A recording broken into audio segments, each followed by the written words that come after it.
हम सभी मंगलमय जीवन के लिए और खुशियों के लिए भगवान से हमेशा ही प्रार्थना किया करते हैं। मंगलम भगवान विष्णु, मंगलम गरुड़ध्वज, मंगलम पुंडरीकाक्ष, मंगलाय तनोहरि। कि भगवान हर रूप में हमारा मंगल करना, हमारा शुभ करना, चारों तरफ मंगल का विस्तार हो, खुशियों का विस्तार हो, शुभ हो, सुख हो, शांति हो। और सच में परमेश्वर का नाम मंगलमय है। उसका नाम जपने से शांति आती है, प्रसन्नता आती है। उसका पूरा संसार परमात्मा का सच में ही मंगलमय है। जीवन भी सुख से, शांति से भरपूर ही बनाया भगवान ने। और मनुष्य का स्वभाव भी, जो उसकी प्रकृति है, वो सुख की, शांति की प्रकृति है। दुख की प्रकृति हमारी नहीं है। प्रकृति से मतलब ये है, जिस चीज में स्वाभाविक रूप से आप रहकर खुश होते हैं या जो आपके स्वभाव के अनुकूल है, जिससे आप ऊब नहीं पाते। ऊबते हैं क्रोध से, जलन से, घृणा से, बैर से, निराशा से, चिंता से, परेशानी से। उसमें आप जी नहीं सकते, उसमें घुटन लगती है आपको। उस वातावरण में आपको रखा जाए तो आप रह नहीं सकते। भयभीत सारा दिन रहें, इंसान पागल हो जाए। सारा दिन घृणा के वातावरण में रहे, इंसान की मनस्थिति खराब हो जाएगी। सारा दिन निराश रहें, अंदर की शक्तियां सो जाएंगी। लेकिन सारा दिन उत्साह, आपको अच्छा लगेगा। शांति का वातावरण बहुत खुशी देगा। प्रसन्न रहना, आप ऊबेंगे नहीं उससे। प्रेम का वातावरण, उससे आप भागेंगे नहीं। निर्भयता का जीवन आपको अच्छा लगेगा। निश्चिंतता आपको ऊपर उठाएगी। ये स्वभाव है आपका। स्वभाव से विपरीत आपको ले जाया जाए तो आप उसमें जी नहीं सकते, उसमें आप टिक नहीं सकते। मैं ये निवेदन करना चाहता हूं कि जो आपका स्वभाव है उसे आप क्यों खो बैठे, उससे विपरीत क्यों चले गए। मुस्कुराते रहना आपका स्वभाव है, लेकिन चेहरा बिगाड़कर हर समय नथुने फुलाकर बैठे रहें, वो आपका स्वभाव नहीं है। आप अपने वास्तविक रूप में आ सकें तो आपकी खुशियों को कौन सी चीजें छीनती हैं और मंगल में खुशी, प्रसन्नता का जीवन कैसे जिएं, इसके 10 सूत्र मैं देना चाहता हूं। बहुत ध्यान से समझने का प्रयास कीजिए। हमारे मंगल में शुभ जीवन के लिए हम क्या करें। सबसे पहली चीज, हमारी रचनात्मक योग्यता का विस्तार होना चाहिए। हमारी रचनात्मक योग्यता का विस्तार होना चाहिए। पोटेंशियलिटी जो मनुष्य की है, जिससे उत्पादकता, कुछ अंदर से उगने की क्षमता जो है, वो जब खत्म हो जाती है तो इसे कहते हैं प्रतिभा को जंग लगना, क्षमता को जंग लगना, गुणवत्ता में जंग लग जाना। बहादुर की बहादुरी चली जाए, लेखक का लेखन खत्म हो जाए, कवि की कविता मरने लग जाए, कलाकार का कलात्मक रूप खत्म होने लग जाए, तो इसका मतलब उसकी रचनात्मक योग्यता में जंग लग गया। था तो कमाल का, इतना टैलेंट वाला था, 10th तक बच्चा ठीक पढ़ रहा था, 11th में जाते हुए न जाने क्या हो गया। लोग कहते हैं शादी से पहले तक तो ये बहुत सही था, उसके बाद जिम्मेदारी आते ही न जाने इसको क्या हो गया। किसी के लिए कहते हैं कि 2006 तक इसकी बात और थी, 2007 में गड़बड़ हो गई। तो जंग लगता है हमारी योग्यता क्षमता को। क्यों लगता है वो सब भी आपको बताना चाहता हूं, लेकिन उससे पहले ये कहूंगा, आपके अंदर क्षमताएं हैं, विकसित करनी है उन क्षमताओं को। आप अपना बेस्ट दे सकें, अपना श्रेष्ठ रूप प्रकट कर सकें, आपकी रचनात्मकता बहुत अच्छे ढंग से प्रकट हो सके। लोग कहते हैं क्या हो गया इसको, ये बातें कैसे करने लग गया, ये जीता कैसे, ये काम कैसे करता है। बच्चे माँ को बोलने लग जाते हैं, अब तक खाना बनाती थी तो इतना स्वाद होता था, सब तारीफ करते थे, अब क्या हो गया तुम्हारे हाथ को, चीजें बिगड़ने क्यों लग गई हैं। ये क्या चीज है जो आपकी विशेषता को छीन ले जाती। आपके पास जो परमात्मा का दिया हुआ था वो कहां खत्म हो जाता है। वो कौन सी चीज है। ग्रह बदल गए, वक्त बदल गया, कौन सी चीज है। समय बदल गया है, ग्रह की दशा ऐसी हो गई है, कुछ भी आप कारण कहेंगे, दूसरों की वजह से ऐसे हो गया है।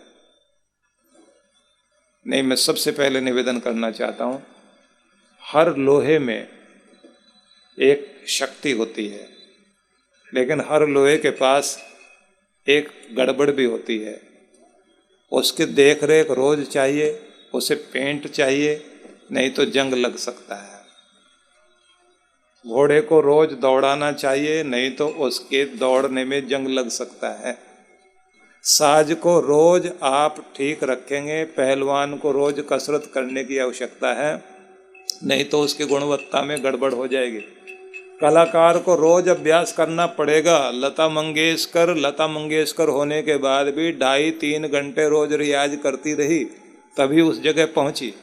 अगर कोई आज खिलाड़ी हिंदुस्तान का दुनिया में नाम कर रहा है, तो आज भी किसी भी स्थिति में अगर हाथ में चोट लगकर हाथ खराब भी हो गया था, तो भी उसने 2-4 घंटे रोज की मेहनत करनी नहीं छोड़ी थी, क्योंकि अपने आप को जंग लगने नहीं दिया। अगर आप अपने आप को जंग लगने देंगे तो ऊंचे नहीं उठ पाओगे। अगर अपने आप को जंग से बचा कर रखोगे, आप वैसे निखरते रहोगे। शिखर पर पहुंचने के लिए मेहनत चाहिए, शिखर पर बैठने के लिए और मेहनत चाहिए, शिखर पर डटे रहने के लिए और ज्यादा मेहनत चाहिए। आप स्वस्थ हैं, बहुत अच्छी बात है, लेकिन स्वास्थ्य को कायम रखने के लिए आपको नियम रोज पालन करने पड़ेंगे, क्योंकि ये सिफारिश से सेहत नहीं मिला करती। मेरा बच्चा बहुत अच्छा है, मैं पैसे खर्च कर सकता हूँ, डॉक्टर साहब सेहत ठीक रहे, डॉक्टर कहता मैं खुद ठीक नहीं हूँ। भगवान अपना वातावरण ठीक करके निकल गए ना आगे, तो आनंद बनेगा। तो निवेदन है सभी से, जंग लगने मत दीजिए।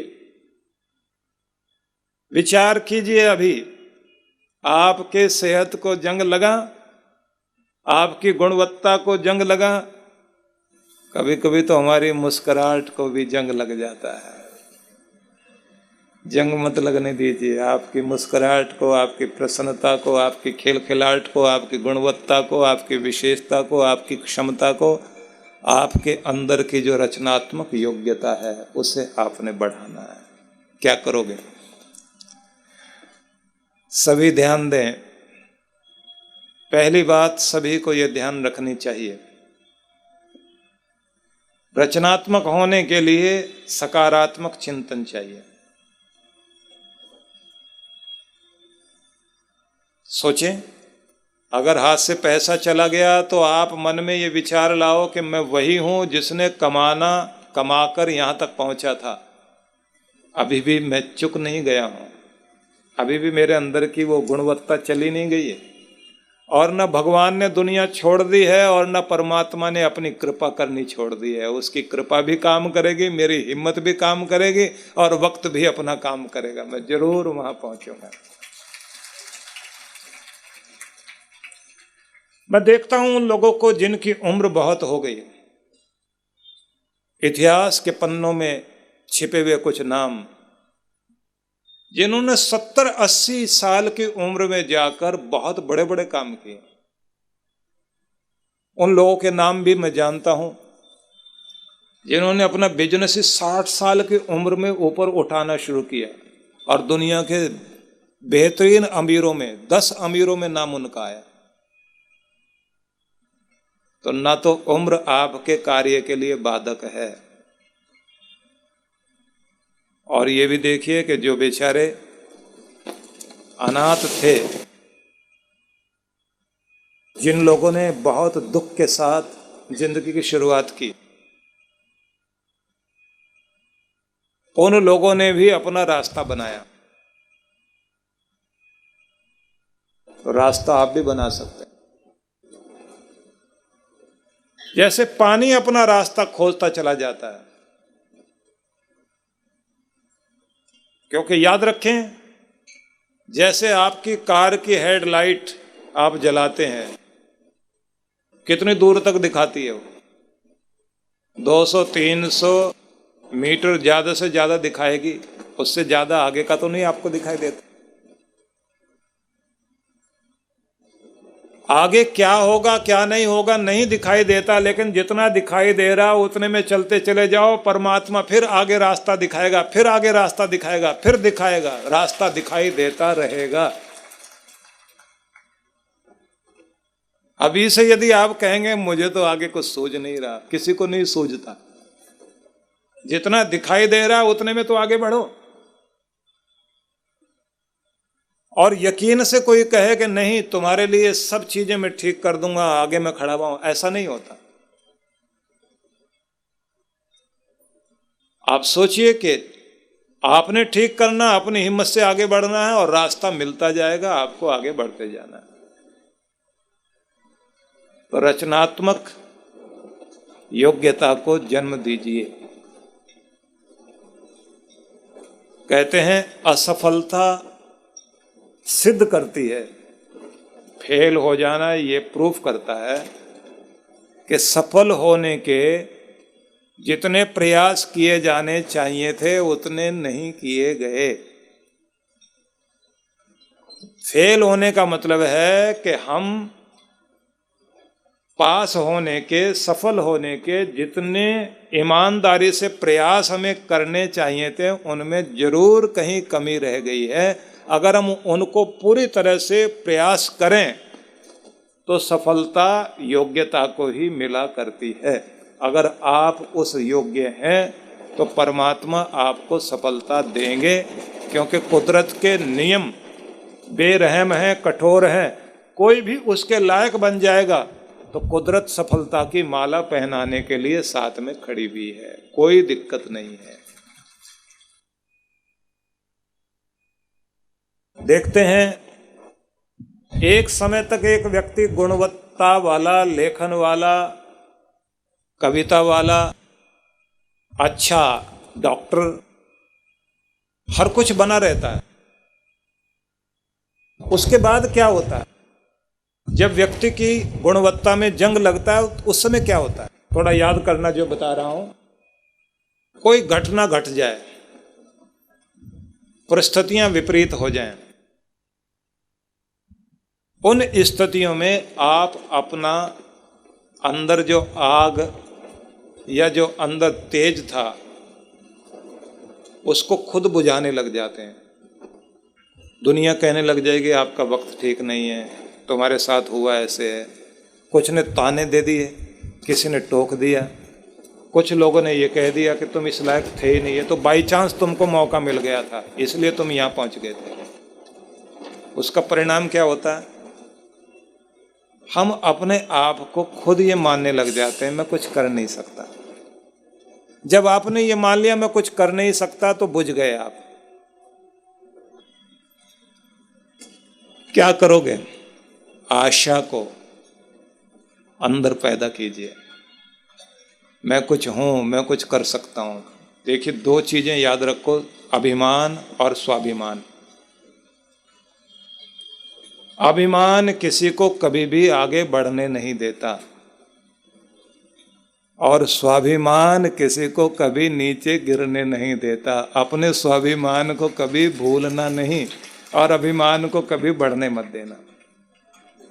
मैं ही मैं, ये जो अकड़ वाले लोग होते हैं वो बहुत गड़बड़ होते हैं।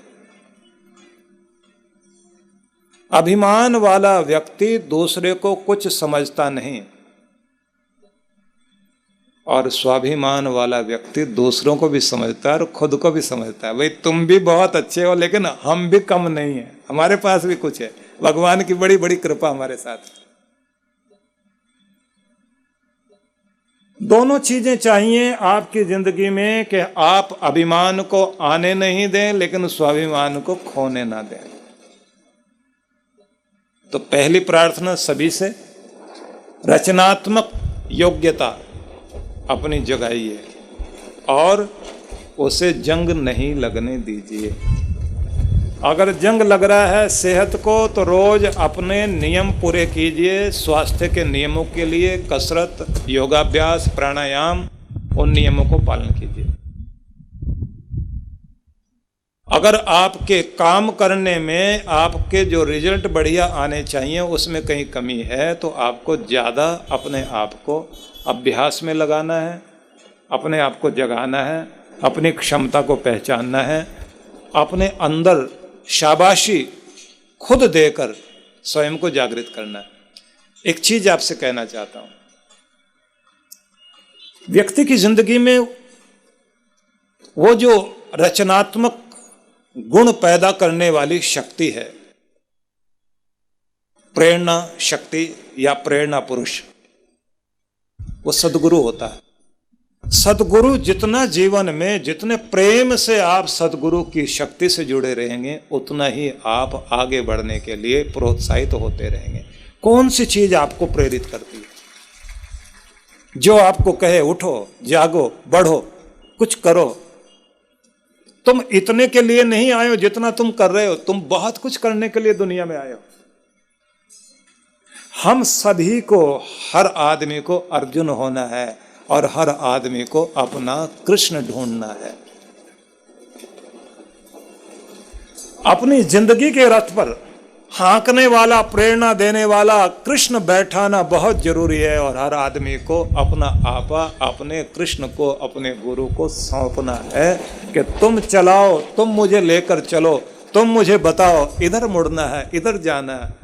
जिधर तुम लेकर चलोगे उधर जाना मेरा काम। जब आप किसी प्रेरक तत्व से जुड़े रहते हैं तो आप जागते हैं। अगर प्रेरक तत्व आपकी जिंदगी में नहीं है तो आपकी जिंदगी में जागृति भी नहीं है। जंग लगना शुरू हो जाएगा। लोहे को जब जंग लग जाता है तो कहां तो वो पूरे भवन का वेट उठाए खड़ा था और कहां हालत यह है कि खुद का भी वेट नहीं उठा पाता, टूट कर गिर जाता है। आप पूरी दुनिया का बोझ उठा सकते हैं, अपनी जिम्मेदारियों का बोझ उठा सकते हैं, अपने परिवार का बोझ उठा सकते हैं, अगर खुद को जंग नहीं लगने दोगे तो। और अगर जंग लग गया तो खुद के लिए भी जीना मुश्किल हो जाएगा। तो मत लगने दो जंग। समझ में आई सबको? अगली बात की तरफ चलते हैं।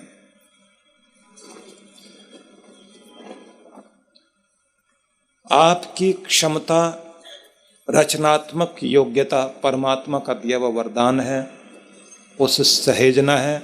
दूसरा वरदान भगवान का दिया हुआ आपके लिए है प्रसन्नता, खुश रहना। ये दूसरी क्षमता है आपकी। दोनों का तालमेल है। किसी व्यक्ति को प्रेरक व्यक्ति मिलता है तो उस आदमी के अंदर से क्या क्या कुछ निकलता है। ऐसी ऐसी चीजें रोज उसके अंदर से प्रकट होती हैं। किसी संगीतकार के अंदर से नए नए संगीत, नई नई ट्यून, नई नई धुन पैदा होती हैं। शांत होकर एकांत में जब वो बैठता है, आनंद मग्न होता है और फिर अपनी कला के प्रति समर्पित होकर वो नए नए तर्जों को निकालता है। नया चित्रकार के लिए नई नई चीजें, आर्किटेक्ट के लिए नए नए डिजाइन कहाँ से आते हैं? किसी साइंटिस्ट के अंदर से तरह तरह की चीजें कैसे प्रकट होती हैं। आज विज्ञान इतनी तेजी से आगे बढ़ता जा रहा है। किसी समय में चेंज आया करती थी 5 साल के बाद, आज 5 महीने के बाद भी नहीं आती। हर 5-10 दिन के बाद नई नई चेंज आ रही है। इलेक्ट्रॉनिक्स से लेकर हर चीज में इतना इतना चेंज होता जा रहा है। दुनिया में बुद्धिजीवी लोग, दिमागदार लोग बैठे हुए हैं, जब वो अपना मूड बनाते हैं, एकाग्र होकर बैठते हैं और अपनी लैब में, अपनी प्रयोगशाला में नए नए प्रयोग करते हैं और डूब कर करते हैं, खोकर करते हैं, तो अपने अंदर से ही नई नई चीजें प्रकट होती हैं। जिस व्यक्ति ने एफिल टावर का सपना देखा था उसी ने तो उसको बनाया। जिसने चाइना की दीवार बनाई, जिस राजा के दिमाग में बात आई थी, उसने अपनी बात कही, कलाकारों से कहा। हेनरी फोर्ड ने जिस समय V8 इंजन बनाने के लिए अपने इंजीनियर्स को बुलाकर कहा था कि ऐसा इंजन बनना चाहिए, 6 महीने का टाइम देता हूं, वे सब के सब बोले जो आप कहते हैं ऐसा होना तो बहुत मुश्किल है, असंभव है। उसने कहा मैं ये सुनने के लिए नहीं है बैठा, मैं चाहता हूं ये चीज बनेगी और होगा और तुम करोगे। 6-6 महीने का टाइम देते रहे वो, और हर 3 बार ऐसा होता रहा। और आखिर में जब सबने कह दिया साहब आप सुन क्यों नहीं रहे, तो तब हेनरी फोर्ड ने एक बात कही कि वजह क्या है, तुम कर क्यों नहीं रहे हो। हेनरी फोर्ड वो व्यक्ति, फोर्ड की कारें जो दुनिया में बनी हैं, अमेरिका में सस्ती बढ़िया कारें बनाकर धमाका करने वाला, दुनिया को चौंकाने वाला हेनरी फोर्ड था। उस व्यक्ति ने पूछा कि बात क्या है, तुम करना क्यों नहीं चाहते। बोले साहब बात यह है कि आप तो पढ़े लिखे हैं नहीं, आप कोई इंजीनियर तो है नहीं, हम लोगों को पता क्या हो सकता है क्या नहीं हो सकता है, इसलिए आप हमें बार बार ये कहते हैं ये हो सकता है, ये हो सकता है। तो हेनरी फोर्ड गुस्से से लाल हो गया। उसने कहा कि तुम लोगों की मूर्खता यही है, क्योंकि तुमने जो पढ़ रखा है उसमें सीमा रेखा खींच दी कि भाई इतना ही हो सकता है। मैंने पढ़ नहीं रखा, लेकिन मुझे ये पता है कि कोई सीमा रेखा नहीं होती। जो मैं बता रहा हूं ये तो छोटी बात है, आने वाले टाइम में इससे भी 1000 गुना ज्यादा बढ़िया चीजें बनेंगी, और मैं तुमसे ही कुछ करवा के दिखाऊंगा, और बनाओ और जाओ और जाकर करो। और उसके बाद इसने 4 महीने का टाइम दिया और जाकर अपने इंजीनियर्स को बुलाया कि बताओ। बोले साहब वो तो हो गया, 3 महीने में हो गया जो आप चाहते थे, वो चीज बन गई।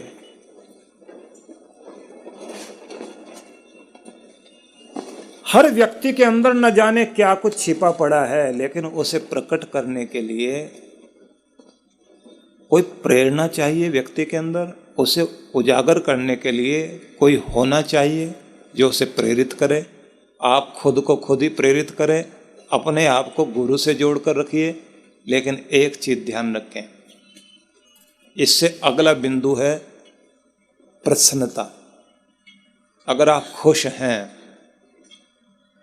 तो ये चीजें आपके अंदर से प्रकट होंगी, और अगर आप दुखी हैं तो रचनात्मक योग्यता आपके अंदर मर जाएगी, फिर आप कुछ भी नहीं हैं। जिस सीढ़ी पर चढ़ना चाहते हो तभी चढ़ोगे जब आप खुश रहोगे और प्रसन्न रहोगे। दुखी आदमी अपना दिया बुझाने में ही लगा रहता है। दुखी आदमी ऊंची सीढ़ियां नहीं चढ़ सकता। दुखी रहने वाला व्यक्ति कुछ कर ही नहीं सकता।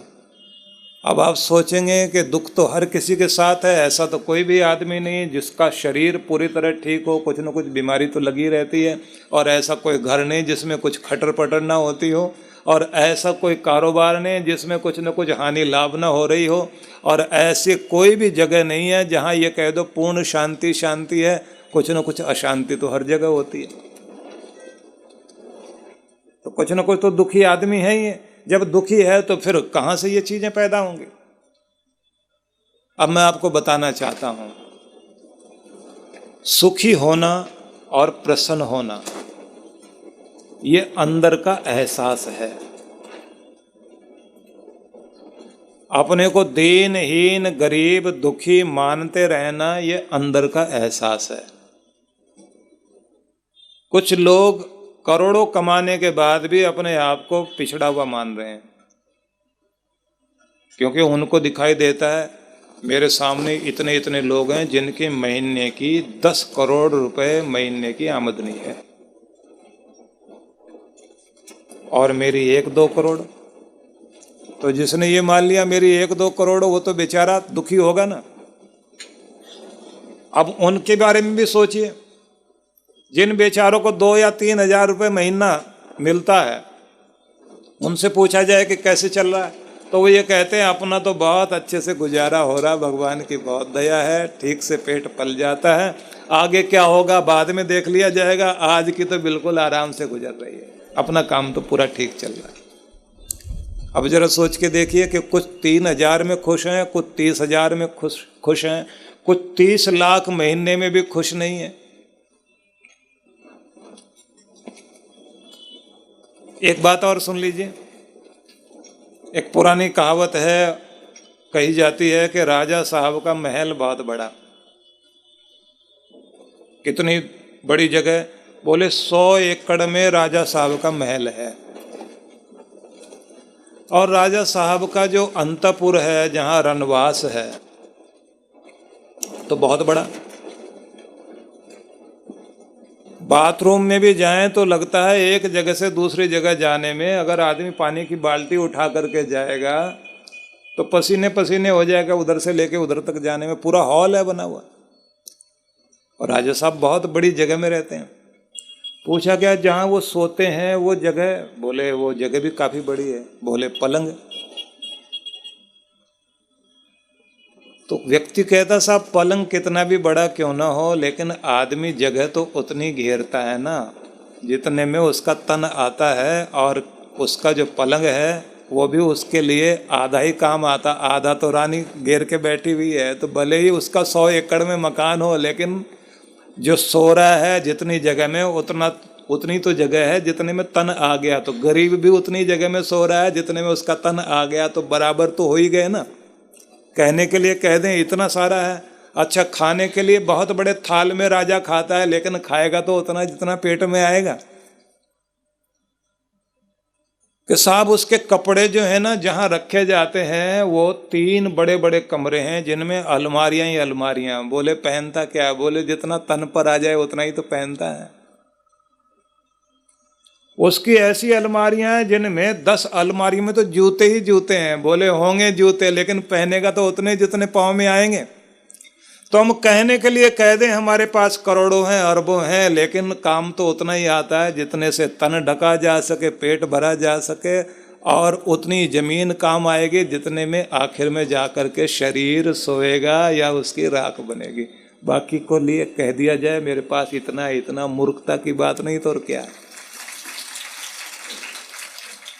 अब अगर आप सब्र करने वाले बन जाएं तो जितने से मेरा काम चलता है उतना मेरे पास है, और बाकी मैं अंदर से संतुष्ट हूँ। भगवान ने दे रखा, बच्चे लायक हैं, देह तंदुरुस्त है और खुश रहता हूँ जहाँ हूँ, ठीक हूँ। और कुछ साधन हो जाए, सुविधा हो जाए, वो तो आदमी देखता है, लेकिन सुविधा ना भी हो तो दुविधा नहीं है। पता क्या लगा? अंदर का एहसास यदि सुख का है तो आप सुखी हैं, और अगर अंदर का एहसास दुख का है तो महल में भी लोग रोते हुए दिखाई देते हैं। तो खुशी कब आएगी? जब आप खुश रहने का अंदर प्रोग्राम बनाएं और अंदर एहसास रखें। तो सब तो है, क्या कमी है? खुश क्यों नहीं हो? दूसरों को देख देख कर दुखी क्यों होते हैं? किसी महिला ने कहा दुकानदार से, ऐसी कोई साड़ी दिखाओ ना कि जिससे एकदम दूसरे जलने लग जाएं, एकदम बढ़िया सी बढ़िया साड़ी हो। उसने कहा साहब एक ही थी और वो आपकी पड़ोसन लेके चली गई है। अब जलने की बारी है आपकी। ज़्यादातर लोग दुखी इसलिए हैं क्योंकि दूसरे लोग जो है, जो सामने वो उनको जलाने में लगे हुए हैं, दूसरे उनको जलाने में लगे हुए हैं, सब एक दूसरे को जलाने में लगे हुए हैं। दूसरों को देख देख कर, तुलना कर करके हम दुखी हैं। मैं कुछ और बताना चाहता हूँ, अंदर से एहसास सुखी होने का कीजिए और प्रसन्न रहने की आदत बनाइए। निवेदन है, हो सके परमात्मा का दिया हुआ मनुष्य के लिए सभी प्राणियों में जितने भी मनुष्य हैं और 84 लाख योनियों में जो एक योनि मनुष्य की योनि है, इसको भगवान ने एक वरदान दिया और वो वरदान दिया मुस्कुराहट का। तो मुस्कुराहट के इस वरदान को परमात्मा की नियामत समझो, उसकी बहुत बड़ी कृपा समझो, उसकी बड़ी भारी रहमत समझो। उसने इंसान को मुस्कुराहट दी है, और जो इंसान परमात्मा का ये दिया हुआ वरदान प्रयोग नहीं करता, वो दुनिया में सबसे बड़ा अभागा इंसान है। इसलिए हमेशा मुस्कुराने की कोशिश करो, क्योंकि जब आप मुस्कुराते हैं तो आपके देवता मुस्कुराते हैं। जब आप मुस्कुराते हैं तो परमात्मा आपके चेहरे पर ग्लो देता है, एक सुंदर लावण्य देता है। जब आप मुस्कुराते हैं तो आपकी मनहूसियत भागती है और आपका सौभाग्य जागने लगता है। जब आप मुस्कुराते हैं आपका तनाव भागता है। जब आप मुस्कुराते हैं तो क्रोध दूर से आंखें लाल कर कर के देखता रहता है कि देखता हूँ कब ये बंद करता है और मैं इसके ऊपर चढ़ूँ, सवार हो जाऊँ, इसको दबाऊँ। जब तक आप मुस्कुराते रहेंगे तो क्रोध का और मुस्कुराहट का बैर है, वो दोनों साथ साथ रह नहीं सकते। गुस्सा करते हुए मुस्कुरा नहीं सकते, मुस्कुराहट भागते ही गुस्सा आ सकता है। तो मुस्कुराहट जब तक है तब तक आपके अंदर रचनात्मक प्रयोग करने की क्षमता है। जब तक आप मुस्कुरा रहे हैं तब तक आपके अंदर संगीत भी प्रकट हो सकता है। संसार के दृश्यों में जो भी कुछ आप देखते हैं उनका सौंदर्य दिखाई देगा। आप खुद सुंदर लगते हैं और आप सुंदरता को बिखेरते हैं जब आप मुस्कुराते हैं। तो अगर आप रचनात्मक होना चाहते हैं, अपने अंदर की गुणवत्ता को बढ़ाना चाहते हैं, तो मैं ये कहूँगा प्रसन्नता को अपना लीजिए। तीसरा बिंदु, संतुलन। मंगलमय जीवन के लिए, प्रसन्नता और खुशी से भरे हुए जीवन के लिए ये तीसरा सूत्र है, संतुलन। संतुलन, संतुलन, बैलेंस। बैलेंस बनाना बहुत जरूरी है, क्योंकि बैलेंस के बिना जिंदगी नहीं है। भगवान श्री कृष्ण कहते हैं समत्वम योग उच्यते, संतुलन ही योग है। निवेदन ये है, ज्यादा से ज्यादा ऊर्जा हमारे शरीर की संतुलन बनाने में खर्च होती है। संतुलन आवश्यक है जीवन के लिए, क्योंकि जब आप बैलेंस में होते हैं, ये बिल्कुल उसी तरह से है जैसे गाड़ी चलाते हुए आप उसकी स्पीड बढ़ा रहे हैं, एक्सीलेटर पर पाँव और तेजी से आप दौड़ रहे हैं, लेकिन सबसे ज़्यादा आपका ध्यान होता है स्टीयरिंग को संतुलित रखना। और आप कहते हैं उतना ही स्पीड बढ़ानी चाहिए जितना बैलेंस कर सकें, और अगर बैलेंस नहीं कर सकें तो फिर स्पीड कम कर लो, ब्रेक लगा लो, रास्ता टेढ़ा मेढ़ा है, कम गति से चलो लेकिन संतुलित गति से चलो। ये आप रोज करते हैं कि अगर ऐसा नहीं किया तो चोट खा जाएंगे। मैं भी यही कहना चाहता हूँ, आप दौड़ना चाहते हैं, आगे बढ़ना चाहते हैं, लेकिन ये ध्यान रखकर चलिए जब आप संतुलित हैं तो आपकी गति प्रगति है, और यदि आप संतुलित नहीं तो आपकी गति दुर्गति है। तो दुर्गति से अपने आप को बचाइए, और मैं तो ये कहूँगा कि कहीं सदगति ना हो जाए, इसलिए अच्छा यही है संतुलित होकर चलें। सदगति समझ गए होंगे ना आप लोग, समझदार हैं। प्रगति करने के लिए संतुलन चाहिए, नहीं तो दुर्गति तो हो ही जाएगी। जितना जितना संतुलन बनाकर चलेंगे आपकी प्रगति होगी। संतुलन कैसे बने? सुख दुख, मान अपमान, जीत हार, तरह तरह के द्वंद्व आपके तराजू के पलड़े को ऊंचा नीचा कर देते हैं। तुलन कहते हैं तोलने को, और संतुलन कहते हैं बराबर तोलना, दोनों पलड़े बराबर रहें। निराशा में निराश नहीं हो, आशा में उत्साहित नहीं हो, किसी के कह देने से दुखी मत हो जाना और किसी के चढ़ा देने से भड़क मत जाना, और किसी ने आपको कह दिया कि तुम कुछ भी नहीं हो और किसी ने आपको कह दिया तुम तो बहुत कुछ हो। दोनों स्थिति सुनने के बाद शांत और सहज होकर चलना। अमीरी आ गई तो बहुत ज़्यादा अकड़ कर नहीं चलना, और गरीबी आ गई तो गर्दन नीचे मत कर लेना। दोनों स्थिति में संतुलन बनाकर जो चल सकता हो, दिन में रात में, सुबह में शाम में, अमीरी में गरीबी में, कमजोरी में या बलवत्ता में, कोई भी स्थिति हो, तराजू के दो पलड़े हैं, दोनों स्थिति में अपने मन को संभाल कर चलना है। जब आप संभाल कर चल रहे हैं तब आपके जीवन में खुशियां हैं, तब आपकी तरक्की है। जब आप बैलेंस खो देते हैं, आप पारा हाई हो जाए, हाई पर हो जाएं, या फिर डिप्रेस हो जाएं, दोनों स्थिति में संतुलन बिगड़ जाता है। संतुलन जहाँ बिगड़ा वहीं आप फेल हैं। क्रोध आ गया, संतुलन बिगड़ गया। चिंता आ गई, संतुलन बिगड़ गया। दुख आ गया, संतुलन बिगड़ गया। बहुत खुशी आ गई तो आपने देखा अमीरों के बच्चे कितने बिगड़ते हैं। गरीब का बच्चा भी अगर गरीब माँ बाप से दूर रहकर और बिगड़ी हुई संगति में चला गया, वो भी बिगड़ जाता है। लेकिन संस्कार, प्रेरणा और ठीक पोषण जिनको मिलता है, जहाँ संतुलित शिक्षा मिल रही है, पोषण में जहाँ संतुलन है, जहाँ बच्चे की जिद को मनवाया नहीं जाता, जहाँ बच्चे की हर बात को मानकर उसकी जिद को पोषण नहीं दिया जाता, और जहाँ बच्चे की गलतियों को इग्नोर किया जाता है। जो लोग गलतियों को इग्नोर करते हैं, जो जिद को पोषण देते हैं और जो बच्चे को मनमानी करने का मौका देते हैं, वो भले ही अमीर हों, अपने बच्चों के दुश्मन हैं। चाणक्य ने कहा था, माता शत्रु पिता वैरी ये न बालो पाठित है। वो माता पिता शत्रु हैं अपने बच्चों को, जो अपने बच्चों को शिक्षित नहीं करते और संतुलित रख करके उनका पोषण नहीं करते। कहाँ बचाना है और कहाँ नहीं बचाना, कहाँ संभालना है कहाँ नहीं संभालना, क्या देना है और क्या नहीं देना, जो लोग इस बात को नहीं समझते, संतुलन बनाकर नहीं चलते, वो अपने बच्चों के दुश्मन बनकर जीते हैं। क्योंकि उनके बच्चे बिगड़कर माँ बाप का नाम खराब ही नहीं करते, आपने समाज को एक अपराधी सौंप दिया। आपने एक मानसिक बिगड़ा हुआ बच्चा समाज को सौंप दिया। आपकी जिम्मेदारी थी कि बच्चे को लायक बनाकर समाज को सौंपते।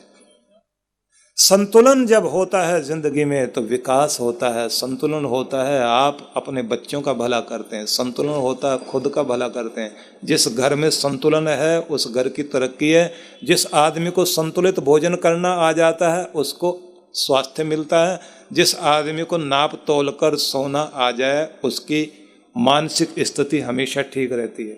क्योंकि नींद जितनी चाहिए उतनी जरूर मिलनी चाहिए।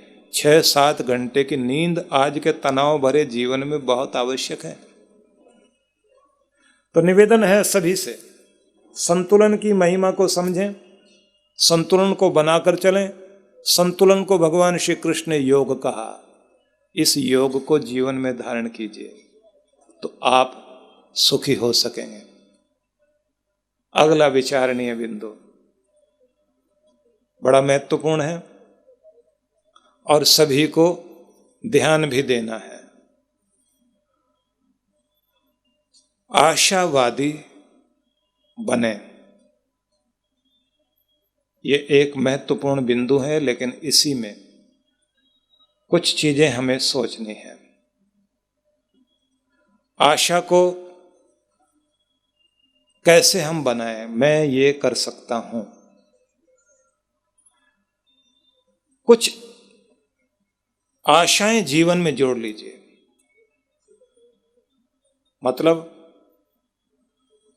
जो आप होना चाहते थे, जो आप बनना चाहते थे, जो आपके सपने हैं, अपने सपनों को मरने मत दीजिए।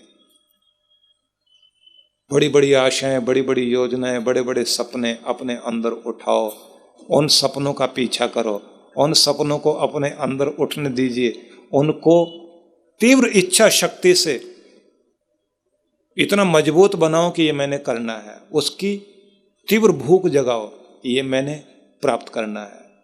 जैसे कैसे ये भी सोचना है कि ब्रह्मांड की सारी शक्तियां मेरे सपने को पूरा करने के लिए योगदान देंगी। मेरे गुरु की कृपा, मेरे पितरों की कृपा, मेरे भगवान का आशीर्वाद, मेरे देवताओं का आशीर्वाद मुझे लगेगा और मेरी मेहनत भी साथ चलेगी। मेरा हर प्रयास मेरे सपने को पूरा करेगा। आशा जीवन के लिए महत्वपूर्ण चीज है। अब इसके लिए मैं कुछ चीजें याद कराना चाहता हूं, उन्हें आप ध्यान से समझिए। आपकी जिंदगी होपलेस कब होती है? निराश जिंदगी, डिप्रेस जीवन, जब आप अपने सपने खो बैठे, सेहत खराब हो जाए, धन खराब हो जाए, बच्चा लायक नहीं निकल पाए, आपका कोई सपना टूट जाए, उस स्थिति में होपलेस व्यक्ति हो जाता है। और जब कोई व्यक्ति होपलेस हो जाता है तो वो ये महसूस करता है कि मैं सिर्फ होपलेस ही नहीं हूं, मैं हेल्पलेस भी हो गया हूं।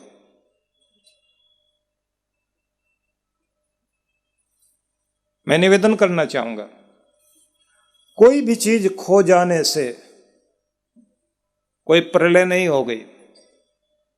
ये जिंदगी का एक मोड़ है, ये अंत नहीं है। मोड़ आते हैं सड़क पर, उस समय ज्यादा आपको बैलेंस करना पड़ता है, स्टीयरिंग संभालना पड़ता है, स्पीड ठीक करनी पड़ती, ब्रेक लगाना पड़ता है। मोड़ जिंदगी का वो घटनाएं हैं, दुर्घटनाएं हैं, वो कोई हादसे हैं जिंदगी के साथ जुड़े हुए, उनको अंत मत मान लेना। हार गए हैं, पैसा कम हो गया, अब कोई मान कम हो गया, कोई बात हो गई, उसको आप इतनी बड़ी बात मत मान लीजिए। कोई जिंदगी का अंत नहीं हो गया। हवाओं को मोड़ा जा सकता है, हवाओं को इस तरह मोड़ा जा सकता है कि वो आपके नौका को धकेल कर किनारे की तरफ ले जाएं, लेकिन आपको संभाले रखना है, पाल को इस तरह संभाले रखना है कि जिधर जाना है उधर के लिए आप अपना संतुलन बनाओ। मैं ये कहना चाहता हूं आप सभी को, अपनी मुसीबत को भी अपनी ताकत बनाइए, अपनी परिस्थितियों को अपनी ताकत बनाइए। मैं एक उदाहरण पढ़ रहा था, अमेरिकन एक लेखक की किताब पढ़ रहा था, तो उसने एक बड़ी अजीब तरह की बात कही। उसने कहा कि एक ऐसी महिला मेरे पास आई जिसने कहा कि मेरे पति नहीं रहे और एक बेटा है, और आज मैं उस जगह पहुंच गई हूं कि पैसा भी मेरे पास नहीं है, रिश्तेदार कोई मदद नहीं करना चाहता। पति की दुकान है, वो मैं चला रही हूं, दुकान जरूर चला रही हूं, लेकिन अकेली लेडी होने के कारण मैं एक दो कमजोर लेडीज को अपने साथ रखकर काम कर रही हूं। बिना जेंट्स के काम चलता नहीं। दुनिया पुरुषों की है, स्त्रियों को काम करना बहुत मुश्किल होता है, लेकिन अगर मैं पुरुषों को अपने पास में रखूंगी काम करने के लिए तो मुझे बहुत सारी समस्याएं हैं। मैं सोचती हूं कि मैं काम कैसे करूं, आप मेरी हेल्प करिए कि मुझे क्या करना चाहिए। उस व्यक्ति ने कहा, बस एक काम करना, तुमने जो तुम्हारी कमजोरी है उसे ताकत बनाओ। तुम्हारी कमजोरी यह है कि तुम पुरुष को अपने साथ रखकर काम नहीं कर सकते, तुम्हें स्त्रियों को ही लेकर काम करना। तुम यही प्रचार करो, अपने विज्ञापन में दो कि हम जो स्टोर चलाते हैं ये सिर्फ लेडीज चलाती हैं, हम कमजोर लेडीज को काम देते हैं, उनकी ताकत बनना चाहते हैं, उनको हम ये सिखाना चाहते हैं कि तुम्हें अपने पांव पर खड़ा होना है, अपनी जिंदगी को सिर उठा करके जीना है, अपने घरों को बहुत अच्छे से पालना है और किसी का मोहताज नहीं बनना। इसलिए आप हमारी चीज़ को देखें, उसमें गुणवत्ता है, उसमें विशेषता है। हम पूरे प्रेम से अपने कार्य को कर रहे हैं कि सिर्फ ये विज्ञापन करो, लोगों को पता लगेगा कि ये दुकान थोड़ी अलग हटकर है, ये स्टोर थोड़ा अलग हटकर है, इनके काम करने का थोड़ा अलग तरीका है, यहाँ सिर्फ लेडीज काम करती हैं और इसको चलाने वाली एक लेडी है। ये तुम्हारी पहचान एक अलग बन जानी चाहिए। जो तुम्हारी कमजोरी है उसे ताकत बनाओ और फिर देखो तुम कितना अच्छा काम करोगे। और उसके बाद उनका कहना था कि उनका इतना बढ़िया स्टोर चला, अमेरिका में उनके 45 स्टोर हैं और उन लेडीज ने ही मिलकर काम किया और उनकी अपनी पहचान बन गई। उस व्यक्ति ने लिखा है कि यह आश्चर्यजनक बात है कि जब आदमी अपनी कमजोरी को लेकर रोने लग जाता है तो पूरी दुनिया उसको दबा रही होती है, और जब वो अपनी कमजोरी को ही अपनी ताकत बना लेता है वही चीज उसको ऊपर उठाने लग जाती है, क्योंकि उन्हीं सीढ़ियों से आदमी ऊपर जाता है, उन्हीं से नीचे भी आता है। वही सीढ़ियां ऊपर ले जाएंगी, वही आपको नीचे भी ले आएंगी। मैं निवेदन करना चाहता हूं, आशा एक बहुत बड़ी चीज है, अपनी आशा को कभी खोना नहीं चाहिए। मेरे अंदर एक विश्वास बना रहे, मैं कुछ कर सकता हूं, लेकिन इसके लिए जरूरी है कि तनाव, अशांति, निराशा, इन्हें अपने अंदर जगती हुई आशा की किरण को खाने मत दो। बहुत ज्यादा तनावग्रस्त रहने वाला व्यक्ति अपने अंदर न प्रसन्नता को जगा पाता, न रचनात्मक योग्यता ला पाता, न उसके अंदर संतुलन बन पाता और न आशा उसके अंदर उग पाती। तो तनाव से बचें। पहले ये देखें कि जो तनावग्रस्त लोग होते हैं वो रहते कैसे हैं, उनके जो नर्वस सिग्नल हैं वो कैसे हैं। मतलब जो आदमी बहुत नर्वस रहता है तो नर्वस रहने वाले व्यक्ति के संकेत क्या प्रकट होते हैं। आपने देखा होगा कुछ लोग जैसे बहुत परेशान होते हैं तो जब ज़्यादा तनाव में हो जाते हैं तो नाखून चबा रहे होते हैं। बच्चों को भी आप देखिए तो अकेले बैठ के नाखून कुतर रहे होते हैं दांतों से, ऐसा करेंगे। या फिर क्या काम करेंगे, बालों को नोच रहे होते हैं। कुछ को आप देखेंगे बैठे बैठे पांव जोर जोर से पटक रहे हैं या हिला रहे हैं। कुछ आदमियों को आप ऐसा भी देखेंगे कि अकेले चल रहे हैं कहीं तो बड़बड़ाते हुए जा रहे हैं, कुछ बोल रहे होते हैं। किसी किसी को आपने देखा हो ना, पार्क में टहल रहा अकेला, पता नहीं क्या क्या बड़बड़ाता जा रहा। आजकल तो फोन ही ऐसे आ गए, जेब में डाल कर कान में कुछ लगा के रखते हैं, कुछ बोलते जाते हैं। लोग सोचते हैं कुछ हो गया है, पता नहीं लगता नहीं, लेकिन बाद में जब समझ में आता है कि नहीं फोन लगा रखा, बेचारा बात करता हुआ जा रहा। लेकिन कुछ वे लोग हैं कोई फोन नहीं उनके पास में, लेकिन अंदर जो है बड़बड़ाते हुए जा रहे हैं। कुछ को आपने देखा होगा कि महिलाएं काम कर रही हैं घर में, जो अगर वो कपड़े भी धो रही हैं, हाथ में डंडा ले रखा है, तो वैसे तो मशीन से धोती हैं लेकिन कुछ कपड़े हाथ से धोने पड़ते हैं, तो वो डंडा ले करके और साबुन लगाने के बाद इतने जोर जोर से उसको मारती हैं, अगर उधर घंटी भी बजती रहे तो उनको सुनाई नहीं देता। और अगर कोई चुपचाप आकर पीछे से देखे तो दिखाई देगा वो दोनों हाथों से इतने जोर जोर से पीट रही हैं, किसी को लगता है कि जैसे कपड़े नहीं उसकी सास है उसी को मार रही है, सास को लगता है शायद वो बहू को पीट रही है। मतलब जो जिससे दुखी है, ये तो मैंने हंसने के लिए बात कर दी, जो आदमी जिससे दुखी है हो सकता है अपनी समस्या से, वो समस्या को कपड़ा समझ के पीट रहा होता है, बड़बड़ा रहा होता है और जोर जोर से चीख चिल्ला रहा होता है। ये बात सिर्फ महिलाओं की है ऐसा नहीं, पुरुषों के साथ भी ऐसा है। हर वो आदमी जो तनावग्रस्त है वो अपने अंदर की बड़बड़ाहट को निकालने के लिए इस तरह कुछ कर रहा होता है। कुछ लोग ऐसे भी होते हैं कि जो एक टाइम में दो दो काम कर रहे होते हैं, तो उनका मस्तिष्क जो है वो ज़्यादा तनावग्रस्त होता है। आपने देखा होगा कि कोई आदमी कुछ काम करते करते साथ में दूसरा काम भी साथ कर रहा होता है, मतलब खाते खाते अखबार साथ में चला रखा है, सामने रखा हुआ है, या फिर जो है दाढ़ी बना रहा है, साथ में कॉफ़ी भी हाथ में पकड़ी हुई है, कॉफ़ी जो है पीते पीते जो है और इधर से जो है दाढ़ी भी ऐसे करता जा रहा है, भले ही उसमें से थोड़ा सा साबुन उसी में टपक जाए, लेकिन वो साथ साथ में करता रहेगा कुछ न कुछ इस तरह की चीज़ें। कुछ लोग वे होते हैं जो हड़बड़ाहट में चलते हैं, ये सब तनाव की निशानी, ये स्ट्रेस के जो है, या कहेंगे जो नर्वस हो जाते हैं लोग, उसके सिग्नल हैं ये, कि कुछ लोगों की आदत होती है हड़बड़ाहट में जीना। हड़बड़ाहट, एक तो बड़बड़ाहट है, एक हड़बड़ाहट है, जल्दी जल्दी में चीज़ें ऐसे फेंकी वैसे फेंकी, वो पता भी नहीं है, कोई चीज़ निकालने हैं तो उसको दराज को खोला, वो वहीं का वहीं छोड़ दिया, वो सामान वहाँ छोड़ दिया, फिर दौड़ के उधर की तरफ गए, फिर जूते पहनने लग गए तो इतने ज़ोर से उसमें पाँव डाला कि जो है मोची आ गई पाँव में, कुछ भी इस तरह का काम कर देंगे। नीचे उतर करके जाएंगे, गाड़ी की चाबी भूल गए हैं, फिर दौड़ करके वापस आएंगे, फिर गाड़ी की चाबी पकड़ेंगे, उसके बाद में किसी ने कुछ कह दिया, इतनी जल्दी में क्यों, फिर 4 खरी खोटी उसको सुना दी। ये सब तनाव में जीने के कारण होता है, आदमी अपने आप में नहीं है। आप उस व्यक्ति को अगर देखें तो बहुत दया आती है, देखो बेचारा कहाँ पहुंच गया है। ऐसी जिंदगी के लिए हम नहीं बने थे, भगवान ने ऐसी जिंदगी नहीं दी थी। योग में एक विधि होती है जिसको कहते हैं कि संतुलन का योग बनाना, और फिर उसको सतत योग को साथ जोड़ना।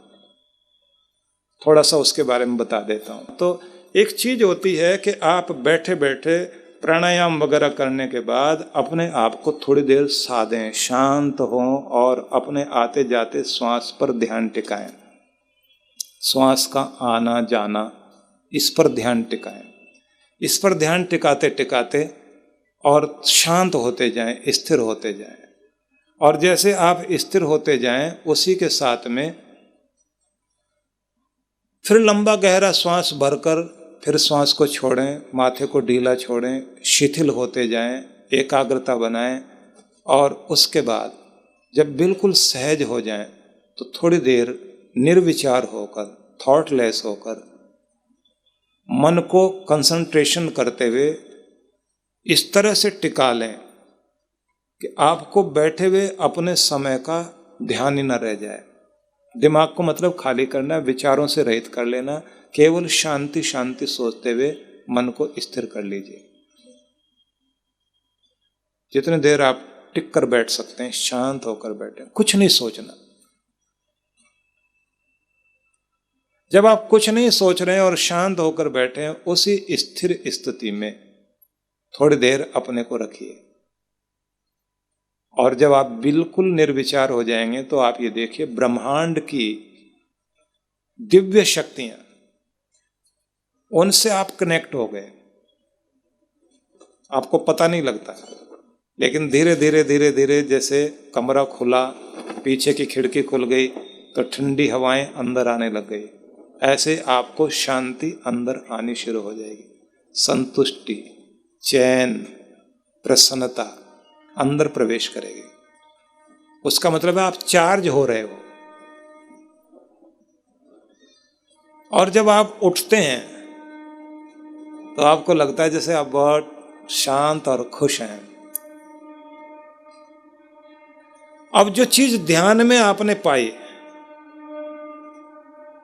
उसे टिकाए रखना है अंदर, और जब बाहर निकलें बहुत प्रेम से वैसे ही जाओ।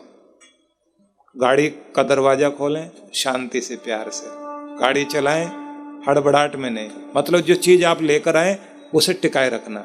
घर में आप आए हैं, दरवाजा बेल बजा रहे हैं, प्यार से दरवाजा नहीं खोलना कोई, थोड़ी देर उसी तरह रहे, संतुलन नहीं खोना। जब घर में चले गए, जूते उतारने तो फेंकना नहीं, उनको प्यार से उतार कर अंदर बैठ रहे हैं। पानी मांगा, कोई नहीं आया, खुद जाके पानी ले लिया, प्यार से बैठ गए। कोई हड़बड़ाहट में, गुस्से में कोई बात कर रहा है, कोई शिकायत कर रहा है, आप प्यार से सुन रहे हैं और कहते हैं शांति से बात करो। तो इसका मतलब है वो शांति, वो संतुलन आपके साथ चला आ रहा है, और वो संतुलन आपको खुश रखता है। एक दूसरा प्रयोग देखिए, यहीं बैठे बैठे लंबा गहरा श्वास लीजिए, धीरे धीरे श्वास छोड़ दें। अब थोड़ा मुस्कुराने की कोशिश कीजिए और फिर से श्वास भरें और अंदर शांति महसूस करें माथे में और धीरे धीरे श्वास छोड़ दीजिए। अब थोड़ी मुस्कुराहट चेहरे पर फिर लाइए और उसे बनाए रखें। तो ये एक चीज आपको मिल गई, माथा शांत, चेहरे पर मुस्कुराहट, सांसों में ताजगी। इससे शांति आती है, स्ट्रेस दूर होता है और जब तनाव दूर होता है तो आप ऊर्जा से भरते हैं।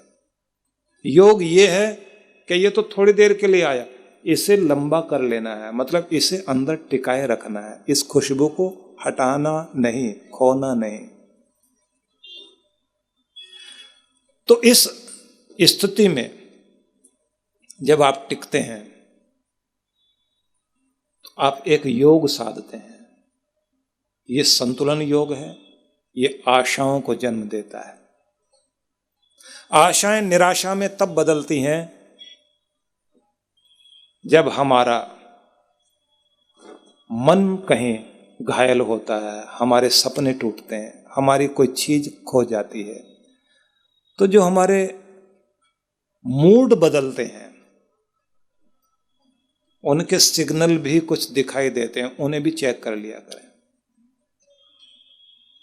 जैसे हर समय एक ही बात, पता नहीं मेरे फ्यूचर का क्या होगा, पता नहीं मेरे भविष्य का क्या होगा, न जाने आने वाले टाइम में क्या होगा, मेरा तो कोई फ्यूचर नहीं दिखाई देता, ये बात बोलते रहना।